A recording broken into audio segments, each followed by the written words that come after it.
Sorry, everybody. Great. Now we are recording, so I think that we can start from this slide because actually this is the first slide where I was trying to illustrate the journey that we will go through during this webinar. So we will move through the target identification phase where we can contribute with our integrated analytical platform. Then once the target is identified and a research program is set, we start a structural and functional characterization of the target. And once the target is characterized, we will move to the quantification of the binding of drug to the target. And finally, we will dig into the structural proteomics approach by mass spectrometry, and we will evaluate the way we can characterize the structure and dynamics of of the drug target complexes. So these are the topics of the webinar, and these are the pillars of the analytical platform that we are going to show you today. So we will go through the use of high-resolution mass spectrometry. Then we will talk about microscale thermophoresis, atomic force microscopy, and then again back to high-resolution mass spectrometry. And the speaker, first, ladies first. So two young, very talented PhD students, Maria Laura Faietti and Elena Picchi, and two less young, but as well talented, senior scientists, Davide Amidani and Claudio Iacobucci. So it's a real pleasure to introduce them, and hope you will enjoy this webinar. Thank you. I will I will stop the sharing. Okay.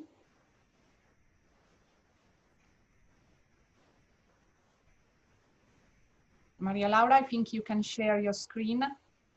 Yeah, I asked for the remote control.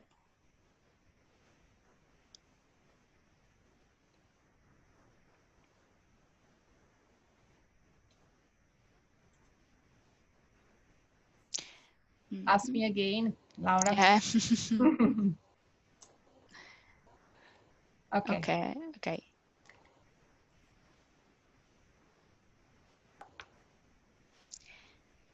Okay. Hi, everybody. I am Maria Laura Faietti, and now I'm talking to you about target identification for this webinar. Mass spectrometry-based proteomic is nowadays an indispensable tool to support the discovery for pathological mechanism and novel target. So how can we investigate a proteomic data to identify a target? First of all, we start from a complex proteome done of thousands of proteins. Different sample type and different sample preparation are the start for this type of analysis. And it's very important to study better the design of the experiment in order to understand which type of differences we want to underline. So it's very important to focus on differences between treatment groups, for example, with different drugs, or between time points, or between the topic we are interested in. So after this type of analysis it's very important to integrate all the data set of proteomic data with another type of data, such as transcriptomicals or histologic data. All these methodology unique together can help us to identify a target for a condition of pathology or for a drug treatment. But first of all, let's see the basis about the sample preparation for this type of MS-based proteomic experiment. As mentioned before, we start from a biological sample that could be tissue or cell culture. Then from this tissue or cell, we can extract protein or homogenize the tissue, and we have a complex proteome of thousands of proteins. These proteins then undergo reduction and alkylation to improve the protein digestion. Protein digestion helps us to create peptides, and the peptides are then analyzed with LC-MS analysis. This is the basic protocol for the sample preparation of a basis of proteome analysis, and exist different type of sample preparation to improve the quantitation of the protein, and these methods are based on label. The first type of labeling method is the SILAC. In SILAC, two populations of cells are grown in different conditions. The first condition, called light, is grown with amino acid with the natural isotope. The heavy one, the condition 2, contains stable isotope labeled amino acid. The two populations then were mixed, and protein abundance are determined from relative MS signal intensity of the two different populations. Another type of quantitative proteomic analysis is the type based on label of the peptide. That could be TMT method or ETRAC based method. Briefly, this type of sample preparation see different sample with different conditions that are digested separately, and then each of these conditions is labeled with the isobaric tag. So we marked every condition with a different mark, and in the end we mixed all the sample in a unique sample, and we analyze it with LC-MS analysis. This type of approaches like TMT or ETRAC make it possible to multiplex the analysis in order to reduce the time and the technical variation in every sample and in every analysis. So talking about the LC-MS analysis, we see that peptides are eluted with a chromatogram method, and we can see the chromatogram of the peptide mixture. And then with the mass spectrometer with the high resolution, we could have the full scan mass spectrum. From this, each peptide is fragmented by the mass spectrometer, and we obtain a MS-MS spectrum that could help us to identify the peptide and then the proteins belonging to the sample. So jump to the data analysis. As mentioned before, from the MS-MS data, we can identify and quantify proteins.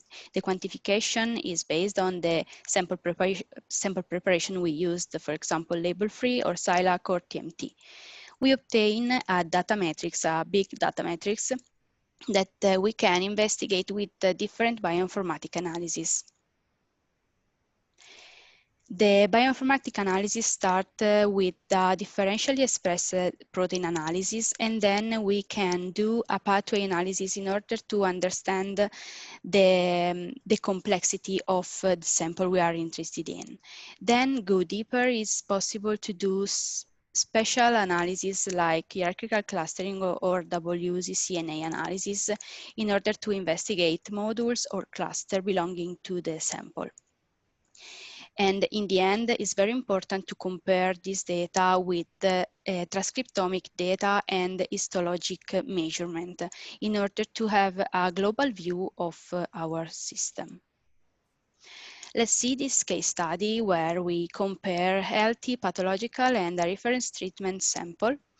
First of all, it is important to study the principal component analysis in order to have a snapshot of our sample in order to understand the basic differences. And then with the hierarchical cluster, it's very easy to understand the group of the protein that have a special role in this type of experiment. And starting from this, we can set up a differentially expression analysis on different type of comparison, for example, between healthy and pathological, or between drug and pathological treatment. And with this type of analysis, we can identify upregulated and downregulated protein. Starting from this, we can do also, such as mentioned before, a pathway analysis. This pathway analysis could be done on different type of group of protein. For example, the group of protein up or down regulated that we see in the differential expression analysis could be an interesting group of proteins to analyze with the pathway analysis. Or for example, if we are interested in the drug treatment, we can analyze only this data set in order to understand the proteomic profile of this type of sample. And moreover, we can study the pathway analysis for the module of interest created by the WCCNA analysis or by the hierarchical cluster. So the whole of this information based on up or down regulated proteins and pathway analysis with pathway of interest lead us to identification of a putative target, always together with the transcriptomic, histologic, and also the literature data. So once identify a putative target, is important to characterize the structure and the function of this target protein. So I pass the word and the remote control to Davide Amidani.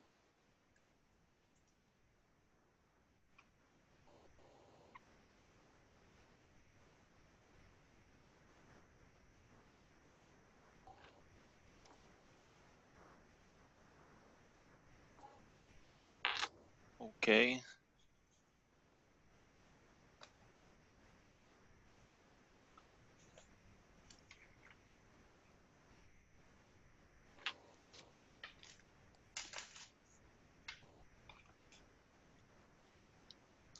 Okay, I'm checking for the control.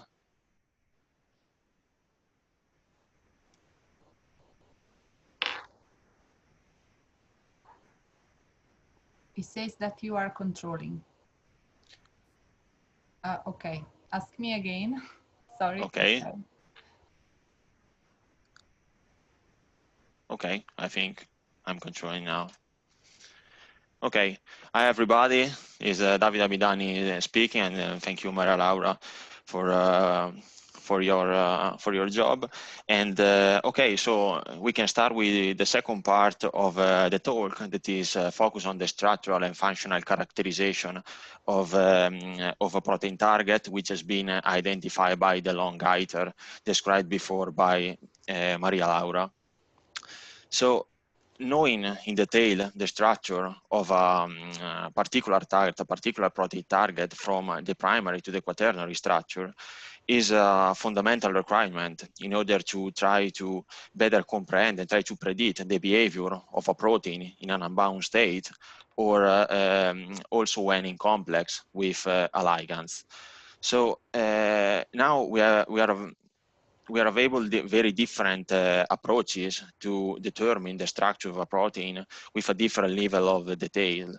The highest resolution for sure can be achieved by the X-ray crystallography, the cryo-electron microscopy, or the NMR. However, these are very complex technique, and also they require a huge amount of pure material and a long time to generate the final structural data.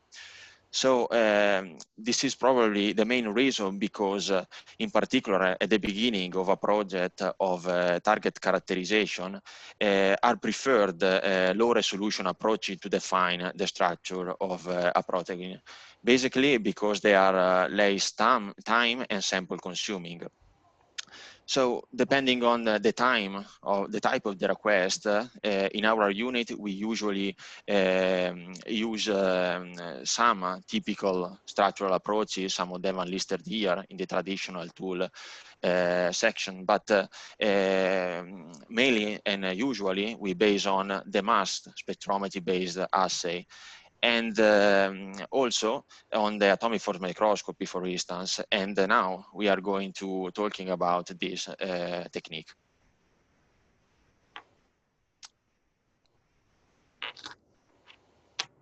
Okay, so the atomic force microscopy. Well, the AFM is an high resolution microscope that is able to study very different biological samples, ranging from the single molecules to living cell. So the FM is able to generate topographical images by scanning in a raster way the surface of a sample by this nanometry tip located on the bottom face of a flexible cantilever. So during the measurement, the tip interacts with the surface on the sample, and as a consequence, the cantilever is deflected. The cantilever can be deflected depending on the topography of the sample. So given that the level of deflection is proportional to the structure, to the topology of the samples, it's crucial that this parameter must be recorded by the sample. And to do so, a laser is focused on the upper face of the cantilever and then differently reflected to a sensitive photodiode.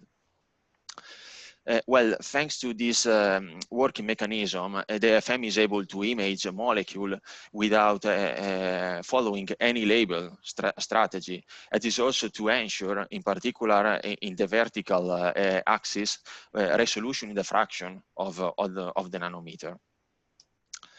By FM, it's also possible to operate in different modes depending on the way of interaction of the tip with the sample, for instance, also depending on the type of the environment in which we can work.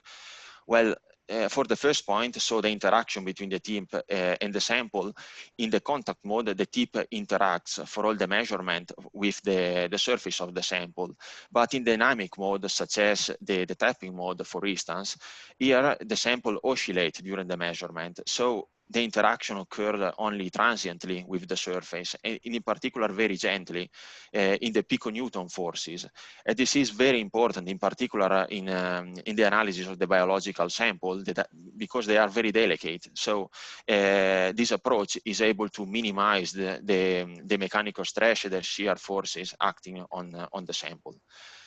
The second point was the environment. Indeed, AFM can be done in air under atmospheric pressure by scanning a dry sample, or very importantly for the biologics again, is the in-liquid approach, because here the tip and the sample are submerged into an imaging buffer, ensuring a physiologically native-like environment.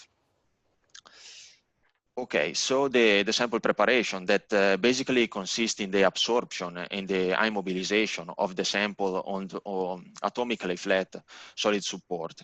In the case of a protein analysis, a minimal amount of material is required because 20 microliter of a sample with a low nanomolar concentration are enough to get an homogeneous distribution and yield of absorption of our sample. Then, by rinsing with milky water and drying with nitrogen, we obtain a sample ready for the FM imaging in air. A similar approach is also carried out for the FM in liquid, but here obviously the drying step is avoided in order to maintain the sample hydrated for all the time, from the beginning of the sample preparation to the in liquid imaging.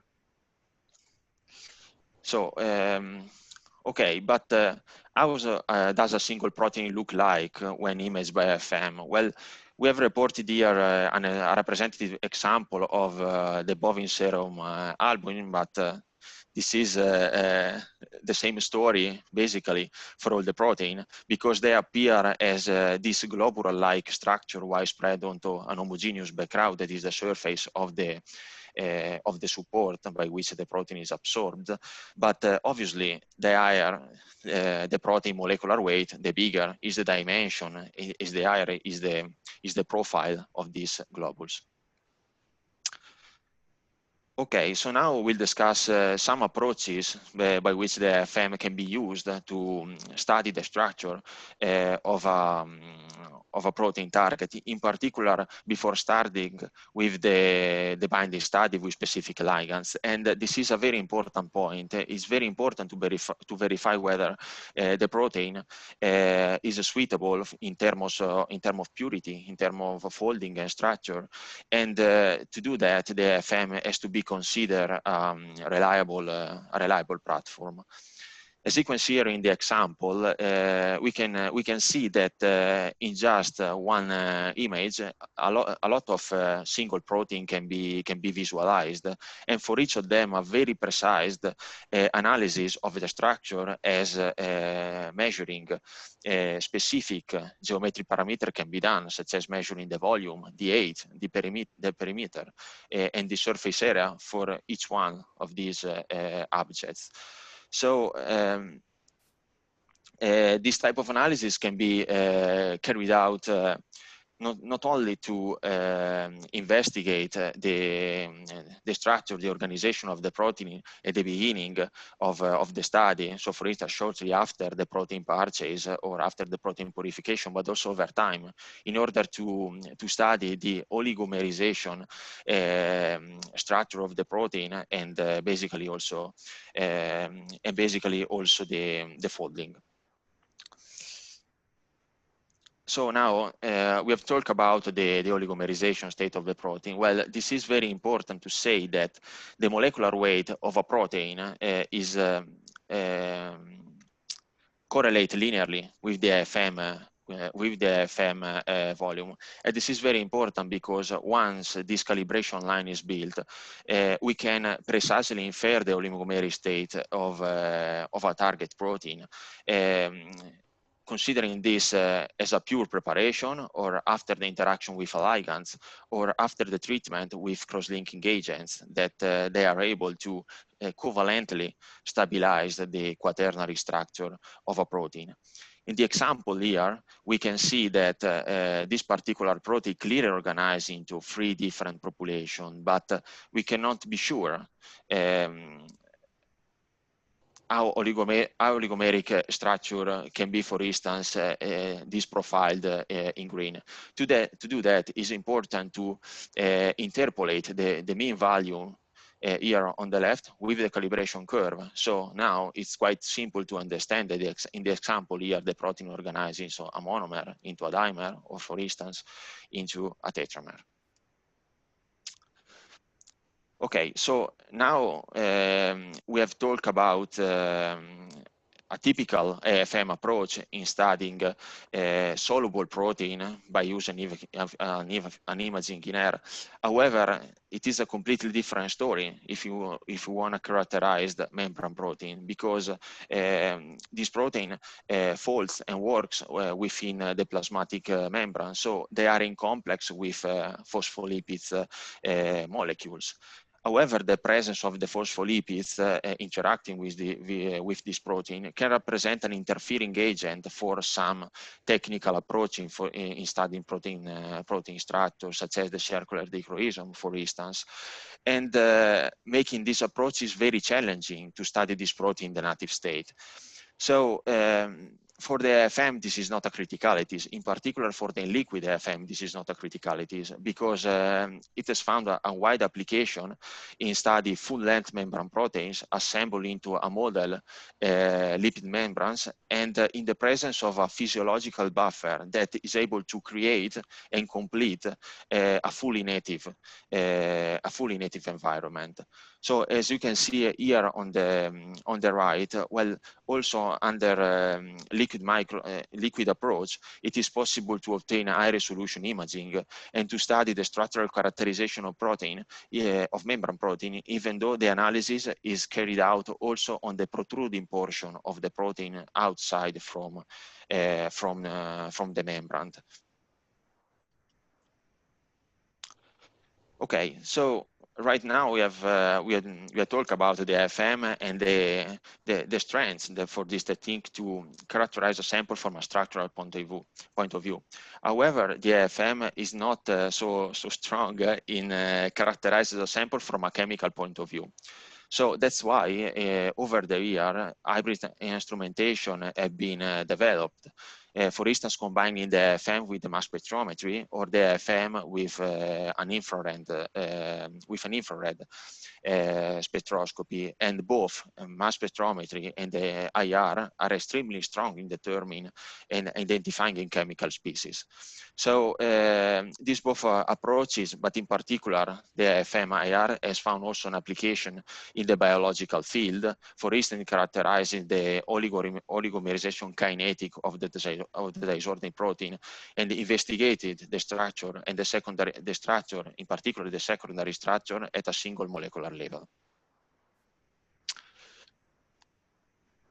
Okay, the last application that we can talk about is the force spectroscopy that allow to the IFM also to characterize the sample from a nanomechanical point of view, determine, for instance, a properties of stiffness and elasticity that can be also extending in the characterization of a protein-ligand interaction. And to do so, the IFM is able to record the forces that determine the deflection of the cantilever and reflect also the nanomechanical properties of the sample by recording such forces for each point of the surface we are scanning. But this particular approach is so appealing because the IFM tip can be functionalized with a specific ligand that is a small molecule or a native protein in order to investigate the interaction with a ligand with a target that is immobilized, for instance, onto a solid support. But what's the output for this approach? Well, here in the middle, we have an example of the first versus distance curve that this particular approach is able to generate. And that describing each single step, so the cycle of approach and retraction of the functional light curve interacting with the surface. So if we consider the approaching curve here in blue, any force is recorded by the system until the tip interacts with the sample. So from this point on, the force progressively increases because here the cantilever is pushing on the surface, and the cantilever push until a threshold value that we can set. And once the threshold value is reached, well, the retraction phase begins, here shown in blue. So in case any kind of interaction or specific interaction occurred between the tip, or better, between the ligand attached to the tip and our target, the two curves, the red and the blue, are perfectly overlapped. Otherwise, in the case of an interaction, a specific interaction between the ligand and the target, well, a clear hysteresis is visible in this area of the plot, and the hysteresis is proportional to the strength of the interaction. Well, this type of approach can be carried out employing a protein target immobilized onto a solid support, so a typical IFM sample preparation that we have already described before, but also very interestingly, directly on the surface of the living cell. For instance, if you are interested in this study, the ligand receptor interaction. So there are a lot of papers that describe the robustness of these techniques to study the protein ligand interaction. So that's why we are looking at this approach for the future in order to combine this platform with other approaches we are already using in our lab, such as the macroscale thermophoresis that now Elena Picchi will describe.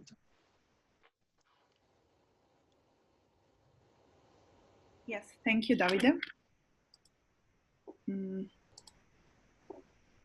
Okay, I'll now request the control to Barbara.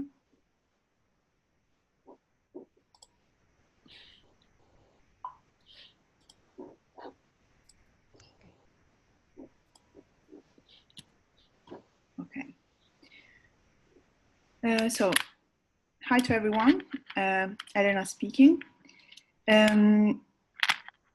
We have to pass to the binding analysis. So we have a target, and we have characterized the target. So now we can study the interaction of the target with other with the ligands or other proteins. One of the techniques that we can use to this study is the microscale thermophoresis. The microscale thermophoresis is a biophysics technique based on the phenomenon of thermophoresis. There is the direct movement of the molecules along a temperature gradient. So if we have the molecules, there are these spots here in a fluid, and we apply a heat source, the molecules start to migrate along the temperature gradient, and we will have a positive thermophoresis if the molecule migrates from the hot zone to the cold zone, or a negative thermophoresis if the molecules migrate from the cold zone to the hot zone. Why this happens, we don't know yet, but how this happens, we can describe the phenomenon with this equation. So it is important to remember not all the equation, but we can focus on these three aspects of the molecules. So the migration along the temperature gradient depends on the size, the charge, and the hydration shell of the molecules. So now it's possible to use this phenomenon to study the interaction between a protein and a ligand.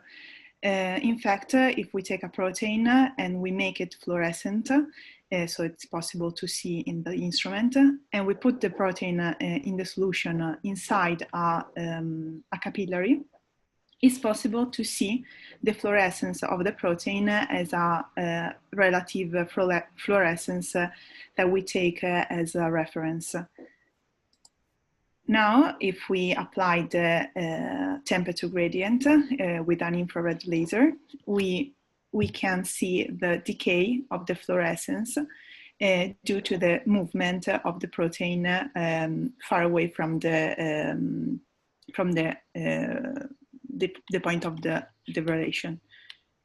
If we add a ligand, we can change one of more of the aspects that I mentioned before. So the size, the charge, and the hydration shell of the protein. In this case, we can have a migration that is faster or slower than the protein alone. In this case, we will have a faster migration. So in the same time, we will have a decay that is bigger than the decay of the protein alone. Now, if we titrate the ligand from the saturated condition to the unbound condition, we will have a series of traces, thermophoresis traces. From the dark, there is the ligand at the maximum concentration, to the light trace, there is the protein without ligand. Now, if we consider a single time of the decay of the fluorescence, it's possible to plot the relative fluorescence at this time as a function of the ligand concentration. So we will obtain a binding curve, and we can derive the dissociation constant of the ligand for the protein. MST has two approaches that we can use for the study of the interaction between protein and ligand. The first one is the binding or direct binding. So we have to have a protein that is labeled. We can use a covalent label on lysine or cysteine, or we can use a non-covalent label, for example, on his tag if the protein has one, or we can use intrinsically fluorescent protein like a GFP protein. Then we can measure the direct binding of the protein with the ligand. So we titrate the ligand, and we measure the migration of the protein alone and the protein bound to the ligand. So we obtain a binding curve. The second approach is the competition one. So we have a protein that is not labeled and initially is semi-saturated with an fluorescence molecule. In this case, we have a fluorescent analog of ATP. And then we titrate the ligand that displaces the ATP. So we can build the binding curve, and the first spots are referred to the migration of the ATP bound to the protein, and at the maximum concentration of the ligand, we will have the migration of the ATP alone displaced. So MST has different pros and cons. For sure, we can use a very low amount of sample and the analyses are very quick. We can use any detergent and any buffer, even complex one. So we can use also cell lysate. And it's possible to detect both false positive and allosteric binders. So we are able to determine the binding also in sites that are not the binding site maybe of ATP for kinase, for example. Among the cons, we have that the labeling can interfere with the binding. So it's very important to characterize the labeling reaction and to be sure that the label not interfere with the binding of the ligand. It's possible that the technique could be not sensitive to small changes in thermophoretic mobility, or if we have thermophoretic mobility for the bound states that is very similar to the thermophoretic mobility to the unbound states, we cannot be able to discriminate between the bound and the unbound states. So we could not have a binding curve. It's necessary to adjust the condition, the experimental condition. And then we don't have any structural information. In this last slide, you can see a case study. In this paper, the authors investigated the interaction between the FITCH and the BSAs, so bovine serum albumin. FITCH is an organic dye. There is a fluorescein isothiocyanate. And BSA, we know that has 3 binding regions. In this paper, they take the warfarin, that is an anticoagulant drug, that is specific for the site 1 of the BSA. So they use the warfarin as a marker to locate the FITCH when binding to BSA. We can see in the picture on the right, at room temperature, there are black spots. We don't have any binding curves. So this implies that warfarin is not the competition for the binding site of the FITCH. But at a higher temperature, so 37 degrees, it's possible to see that we obtain a binding curve. So this implies that the FITCH might interact with the BSA site 1 only at elevated temperature. So as you see, MST is a useful tool to quantify the interaction and also to discriminate different binding sites with a very low consumption of protein. But as I said before, we don't know any structure information, so we have to integrate this information with other techniques. So I leave the word to Claudio Iacobucci for the talk on one of these structural techniques that we can use.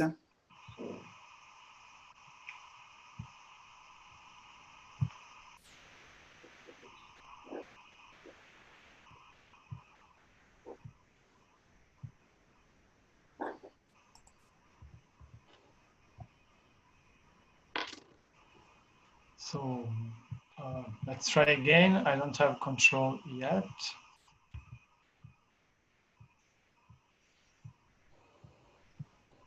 Do you see your screen, Claudio? Yes, but I cannot move. Try to ask again. Yeah.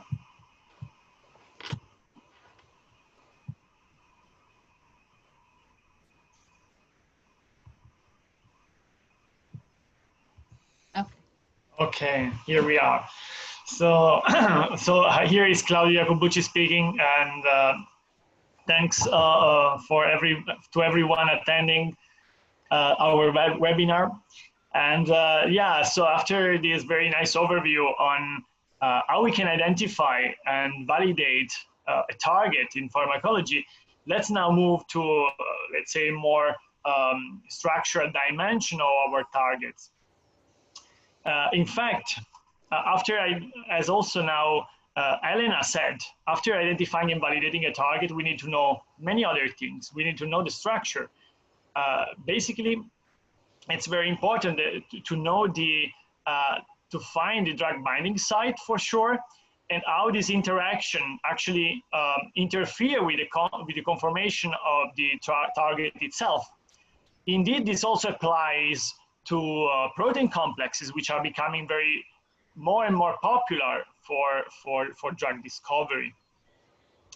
And well, despite mass spectrometry only measures the mass over charge ratios of ions, a number of mass spec tools have been developed for studying the 3D structure, to get structure information, at least about proteins, and in particular, in our case, for drug targets. All these methods belongs to the world of structured proteomics, which comprises many techniques. And today we don't have time to cover all of them.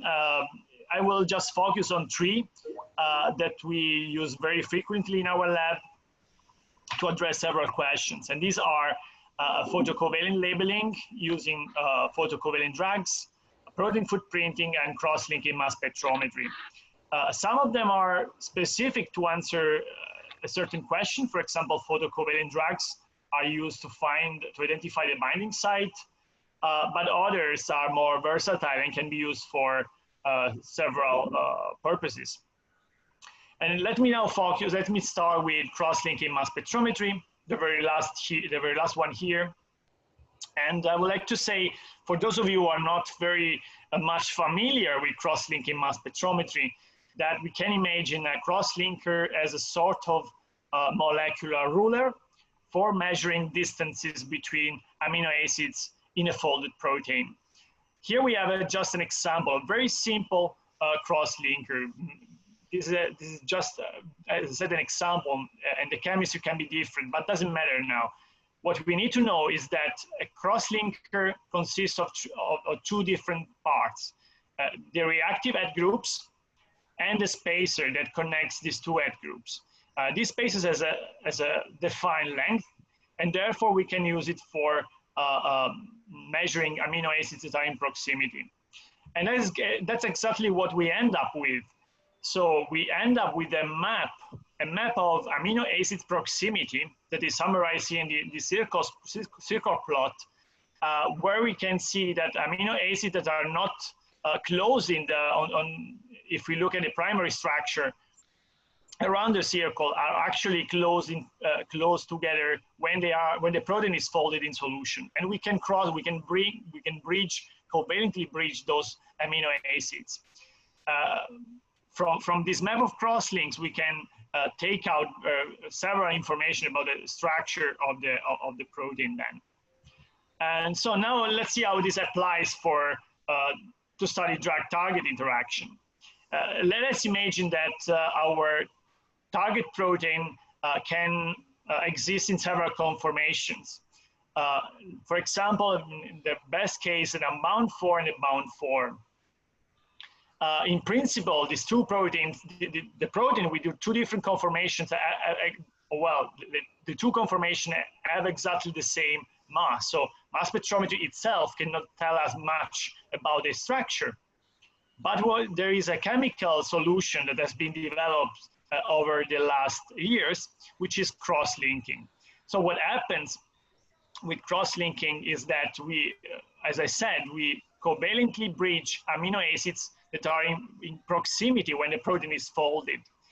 And then we can, when we do this reaction, then we can digest. So we apply normal bottom-up proteomics approach. We digest the protein, and we end up this time with different cross-link peptides, depending on the original conformation of our target.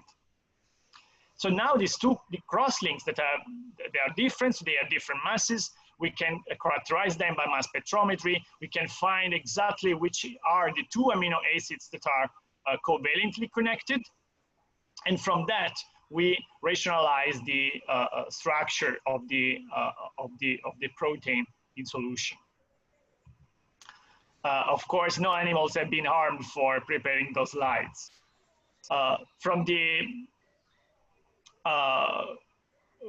In general, let's say, cross-linking mass spectrometry then can be used for getting information about the 3D structure of a static protein, to capture conformational changes, but also for studying complex protein networks and protein complexes, the topology of protein complexes that can be also targeted by drugs. And this is, we can see here the general workflow for cross-linking mass spectrometry. We usually start with a mixture of proteins, and this can be rather simple or more complex, like even we can do that also with intact cells. So with we can start with a cell culture, for example.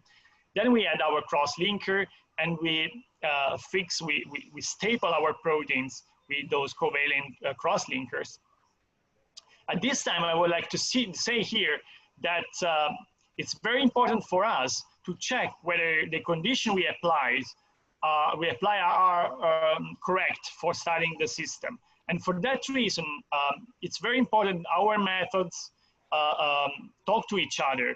And that's really, our platform is really integrated. So for example, here, we can make use of, for example, atomic force microscopy to check whether the protein complex has been correctly fixed, or maybe we use too much cross-linker or too less. So that's something we can adjust also with these other, by integrating these other techniques in the pipeline.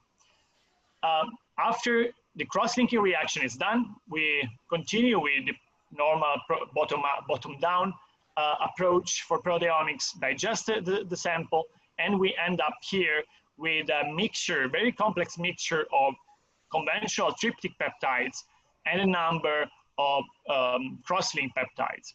Everything is then analyzed by LC-MS, and here we usually employ our Lumos mass spectrometer, and the data analysis then performed by dedicated software. We really like Merox and Stavrox, which were developed by Michael Goetze, but a number of tools here are available for such data analysis. And from that software, we can identify unambiguously the cross-link peptides and even the amino acids that are connected. And then again, from that, we reconstruct the structure of the target. Okay, now let's move to the second technique. So the second and third technique we want to put on focus today, which are photo-covalent drugs and protein footprinting. I decided to talk about these two methods together because I really think they are closely related. And so in principle, different chemistries can be applied here for performing such experiments. But today I just mentioned one of them, one of this chemistry, which is the diazurin photochemistry. That can be applied both for making photo-covalent drugs and for protein footprinting. So diazurin is a very useful molecule because it can be activated, it's very stable, but can be activated by UVA radiation, generating very reactive chemical intermediates that then can covalently label the surface of our target protein. Yeah, and that's what we use for photo-covalent drugs and protein footprinting more commonly, and we end up with either a direct picture of the interaction, the binding site, the location of the binding site, or on the other case, in case of protein footprinting, we get a complementary picture, what I like to call a negative picture of the same landscape, the same protein. In fact, let's imagine we have our target protein that is interacting with a drug candidate. Now we can put on the drug itself a sort of tag containing our diazurin moiety. And after UV radiation, we can actually covalently label the binding pocket where our drug candidate sits on. On the other end, we can do the opposite. We can add to our protein solution that is interacting with our drug small molecules that we call footprinting agent that again carries a diazurin group. And after the UV radiation, this time we can paint the surface of the protein that is not hampered, let's say, sterically hampered by the presence of the drug itself. So everything that is outside the binding pocket.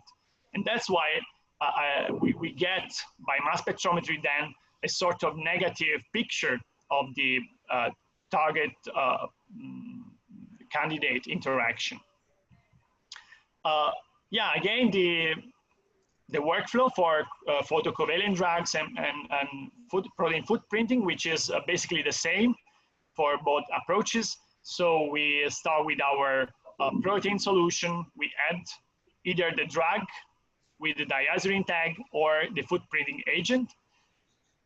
We perform the UV radiation, and we end up with this protein that is kind of painted by our reagent or our drug, covalently labeled, let's say, and we apply again digestion, so bottom-up proteomics. We end up with peptides and tryptic peptides and tryptic peptides modified by those molecules. Everything is then analyzed by LC-MS, again, with our Fusion Lumos, and the data analysis this time is performed with software like Mass Spec Studio that we like very much, from the group of David Streamer from Calgary. And from that we get this two picture of the binding pocket painted by labeled by our drug, photo-covalent drug, or the surface of the protein that is not in contact with our drug candidate. And of course, again, here there is a point of contact with the other, in this case, the MST technique that has been described by Elena just a few minutes ago. In fact, in that case, we need to label, sometimes we need to label the protein with a fluorescent tag. And that's important to know where the tag sits on the surface of the protein to have reliable and useful results. So that's again an example that all these approaches we are presenting today are really playing together to make to get to the point. So summing up for this part, I would say that we apply different mass spectrometric or structure proteomics tools for studying the structure of our drug protein target complex. And we can, with those techniques, study the drug binding site, the location of the drug binding site, and also the conformational changes that this interaction induces, both for isolated proteins or for protein complexes. But So that's all for my part, but not all for structural proteomics, because now Elena will talk again and about structured proteomics, HDX. So Elena, please. Yes, thank you. Elena speaking again. Okay. Okay. So, no. Not yet. Try again, please.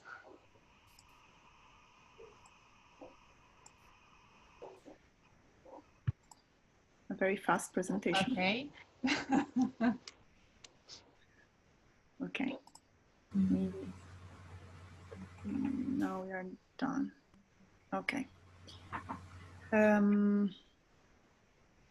Yes, so move on to the protein dynamics studies.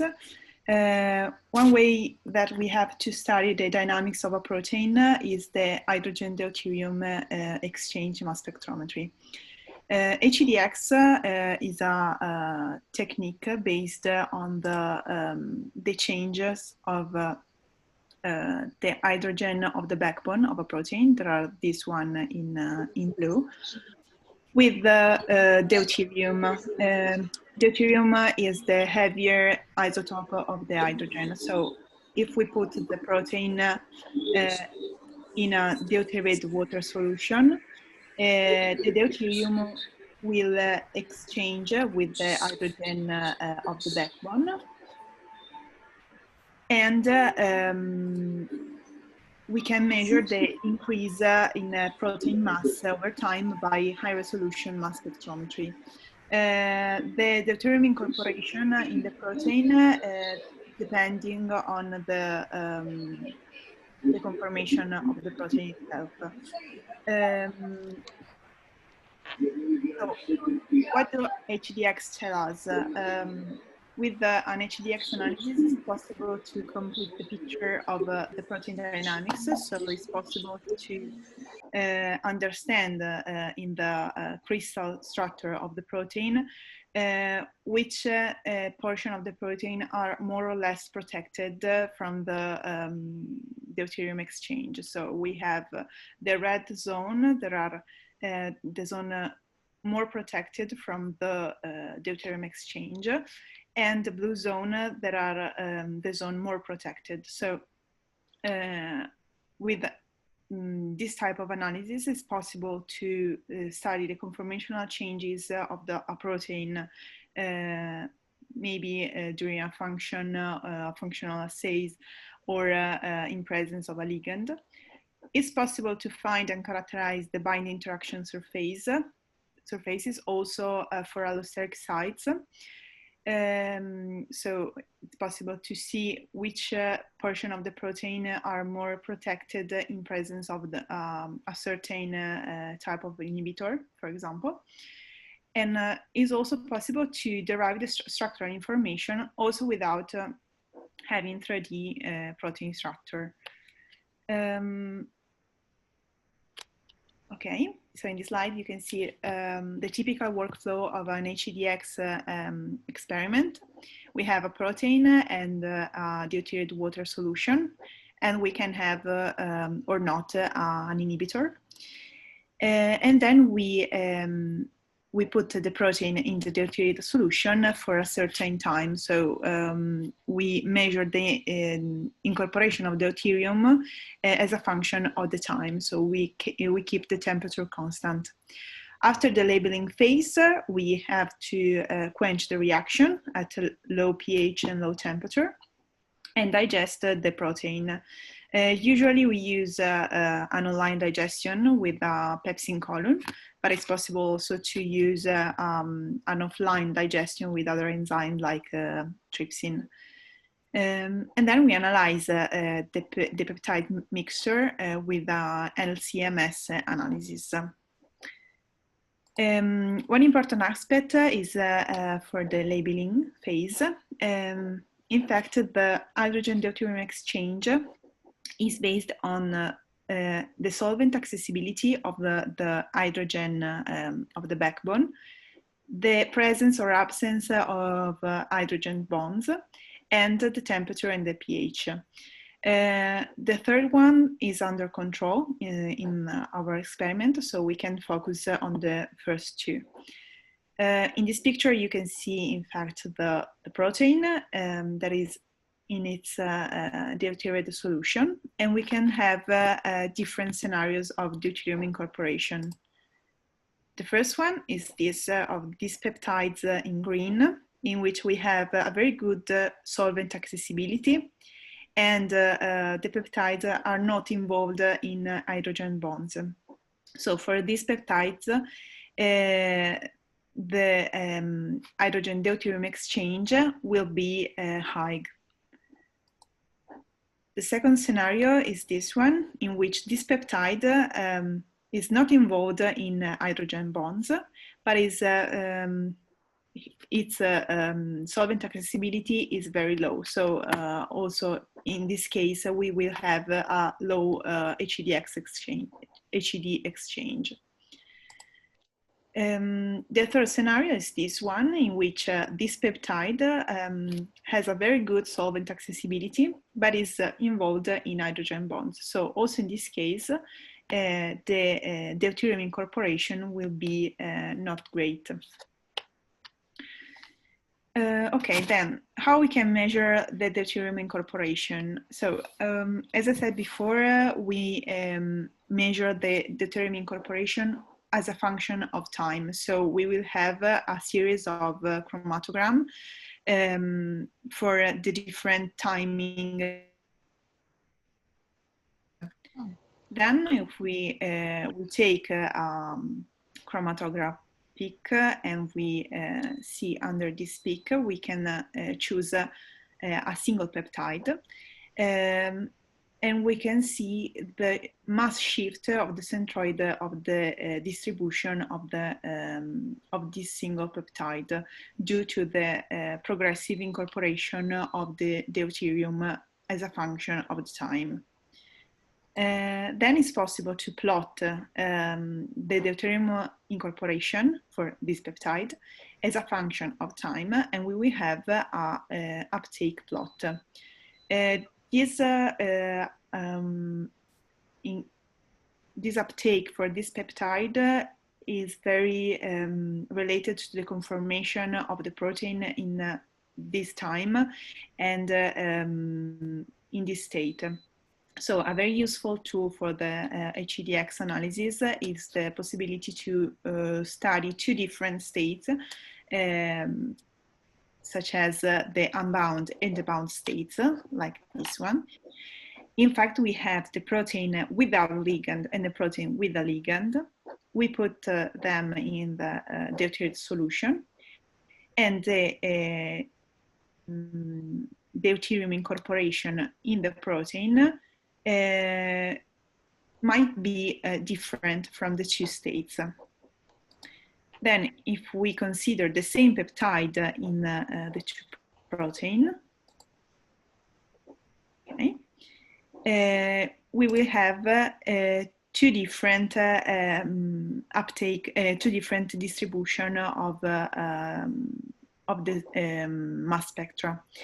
In this example, in the unbound state, we can see that this peptide incorporates more deuterium than in the bound states. And this could be refers to an exposed or flexible region without the ligand. So changing the condition or the ligand, and the deuterium incorporation for this peptide could be different. Okay, so this type of analysis is very useful for the characterization of the interaction of a series of inhibitors, for example, and to study the dynamics of the protein with that particular ligand or with that particular protein interaction. So we can have both structure and dynamics information with an integrated platform with a cross-linking and photo-covalent and protein footprinting mass spectrometry, as said before Claudio.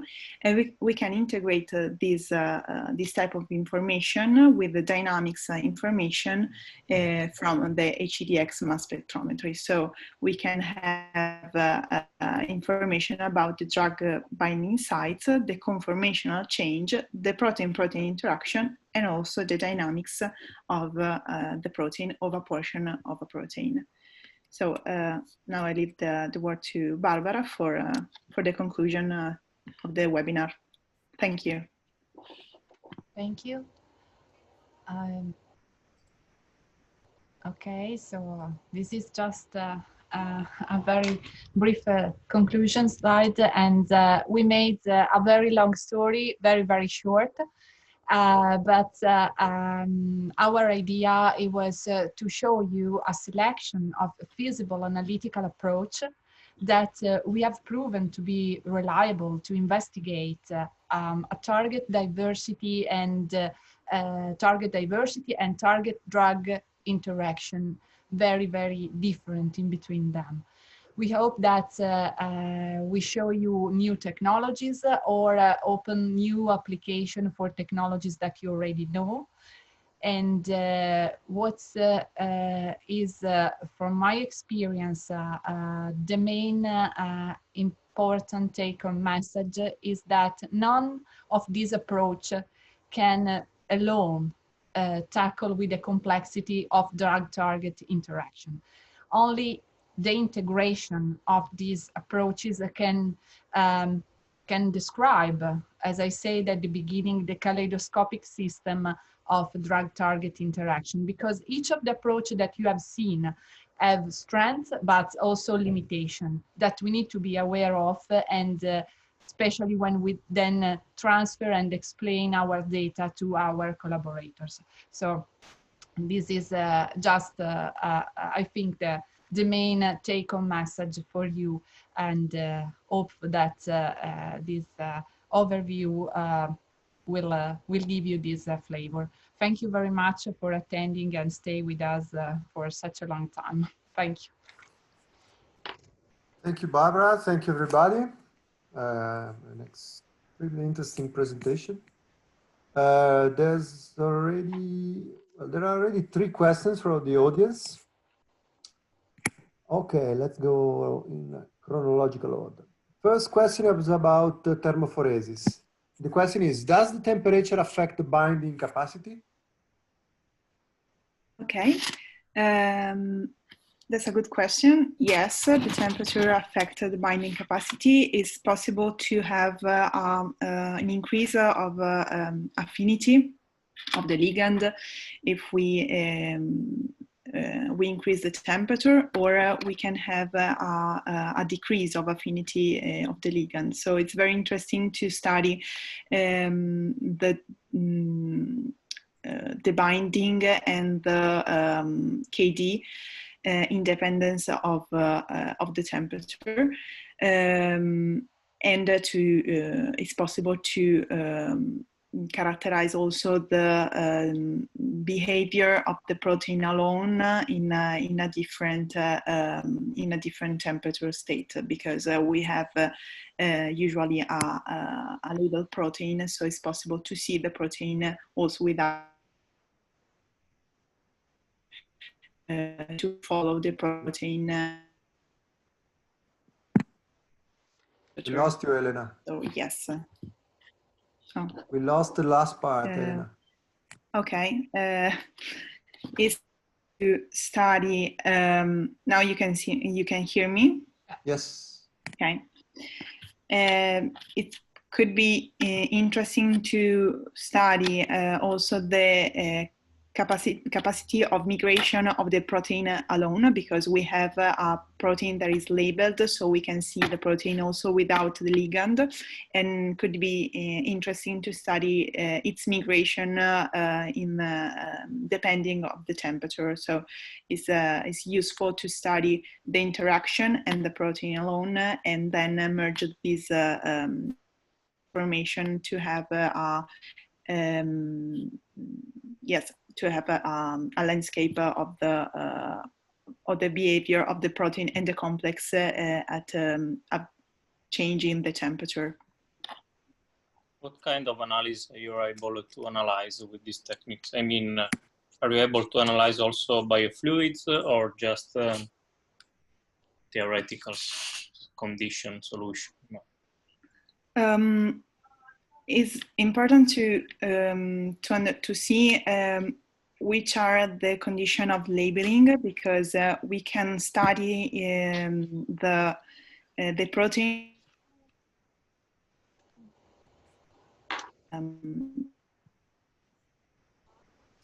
Elena, there are difficulties with your connection, I'm afraid. I'm sorry. We lost you. You freeze. Can you hear me? You're back. Yeah. Yeah. Yeah. Can you hear me? Yes. Yeah. Okay. Sorry. Yes, it's possible to study also in a complex buffer, but it's important to say that the labeling phase, if we use a protein with a covalent label, be done in with a pure protein. So we can label the protein in a simple buffer, and then we can put the protein in a complex buffer, because if we label the protein in a mixture of other proteins, obviously we will have a different of labeling on other proteins. But if we use a protein that has an intrinsic fluorescence like GFP protein, we can also have a low purity of the sample, because the protein will be fluorescent, and we can see the protein also if there are any other proteins in the complex sample. So yes, Thank you. I answer your question. Okay, let's move to the second and the third question that I believe are actually related with each other. And both questions deal with software that are used for structure interpretation and to basically figure out the 3D structure of a protein from cross-linking data. Which software do you use to do this? Yes, so let me take this question. So thanks first for asking. Well, there are several tools available, so there is not a very specific answer to this question. So first, for example, when we have cross-linking data, in that case, there are software for. So let's say there are two approaches for. Let's put in this way for all studies, for all these techniques. What we can do is having two approaches. One is trying to use this for example, conformational restraints from cross-linking, or surface accessible from footprinting, for example, and use these constraints for doing modeling. Okay, so we do like a modeling guided by we can do modeling guided by those constraints, those experimental informations. Otherwise, we can do the opposite approach. So we can perform unbiased modeling, for example, or docking, or whatever you want, and then we can filter all the models we get depending on whether they are in accordance or not with experimental data. So that's something that's are the two approaches. But for that, there are really many software. And so for example, AdDoc, but there are so many, depending on what you want to study. For example, drug binding site or protein interactions. There is not a single tool for that. These are the two ways of thinking when you have to use those data for modeling and so on. And for sure, let me say the very last thing here, it's very often those data are also integrated with, for example, X-ray crystallography or NMR data.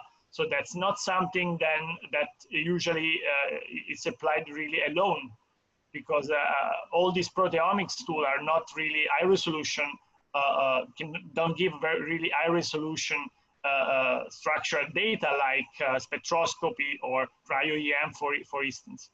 And therefore, but the combination is very powerful, all this method. Okay, the last question is, I believe it's for anybody in the world dealing with proteomics. And the question is the following. Is there a bias for recognition of transmembrane protein by fingerprint mass spectrometry or other mass spec techniques?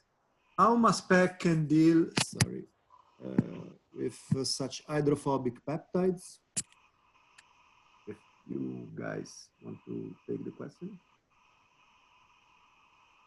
Basically, the question asks how to deal with hydrophobic peptides coming from transmembrane protein, from the experimental and data analysis standpoint. Well, I think that we can consider this question on different point of view. So I think the first one can be considered by Maria Laura, and considering the problem of hydrophobic peptide in a very complex sample, and then maybe the other can discuss. We can discuss also how to tackle with hydrophobic peptides with a single protein. I think, Maria Laura, what do you think? Yes, if I understand well, the question is about the identification for the first part of, obviously, for the proteomics approach, is about the sequence coverage for this type of proteins with high hydrophobicity. And with the approach of the peptide mapping, the ones that I show you, we can analyze all the peptides in the protein. So the zone with the high hydrophobicity of the protein is only in the middle of the sequence. So with the other peptides of the proteins, the extracellular or the intracellular, we can identify the proteins. And we complete this view with the sequence coverage that we have. But usually with the peptide mapping, we are able to create a different type of peptides. So the hydrophobicity of the protein with the 3D structure is lost. So I think that we are able to identify the transmembrane proteins. And we can also study this type of proteins based on sequence, because exists a different type of software that predict this type of domain. So the transmembrane domain has a specific characteristic for the sequence, and it's possible to investigate also this part. And maybe Claudio have. Sure, there is a lot to say about that. It's a very big question, actually. It is worth a dedicated webinar, Claudio. Yeah, we can make it one.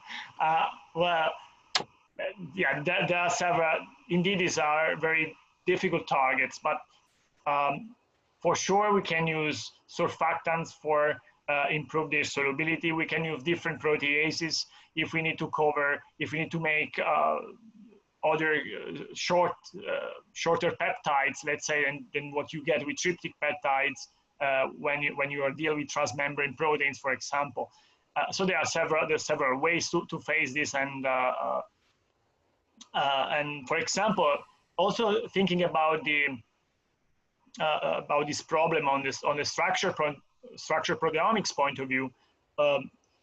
also there is a also there the difficulty is much higher, I would say, because first you have a certain surface of the protein is not accessible because there is a membrane around, and for sure the composition of the, for example, transmembrane part region, let's say, is quite difficult to be labeled, because these amino acids are much less reactive compared to lysines or more in general